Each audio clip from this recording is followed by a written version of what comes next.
ஆனா திடீர்னு பாத்தீங்கன்னா இப்ப வந்து நயினார் தான் காரணம். அவர் முன்னாள் மாநில தலைவர் கூட இபிஎஸ் முதலமைச்சர் இல்லை இல்லை அப்படின்னு சொல்லி சொல்லலாம். ஆனா திருநெல்வேலி உங்கள் எல்லாருக்கும் தெரியும், நீங்கள் எல்லாருமே சாட்சி.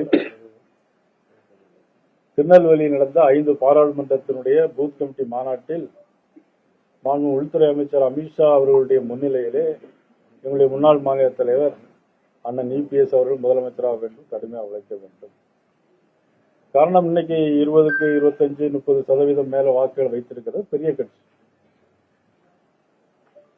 மாண்பு டிடி சார் அவர்களுடைய அம்மா மக்கள் முன்னேற்ற கழகம் சட்டமன்ற தேர்தலில் கூட 165 இடங்கள்ல போட்டிட்டாங்க, 2.2% வாக்குகளை பெற்றார்கள். சிறிய கட்சி பெரிய கட்சி என்பது முக்கியமல்ல, கூட்டணி தான் முக்கியம்.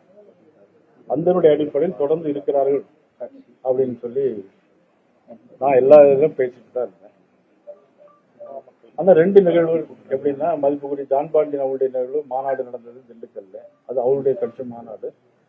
அங்கே நான் வந்து ஆனா அவர்கள் அழைக்கவில்லை என்கின்ற ஒரு கருத்து சொல்லப்படுகிறது. அதே மாதிரி திரு ஜி.கே. வாசன் அவருடைய அந்த அழைக்கவில்லை என்று சொல்கிறார்கள். அதுவும் அவருடைய கட்சி. இது இருந்தால் கூட நான் காரணம் என்பது சொல்வது எந்த அடிப்படையில் என்பது எனக்கு அது புரியல.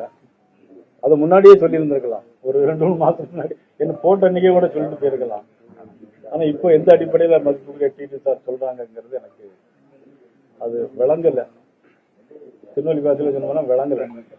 அது கன்னியாகுமரி சொல்லலாம், திருநெல்வேலி சொல்லாம எனக்கு என்னன்னு விளங்கல.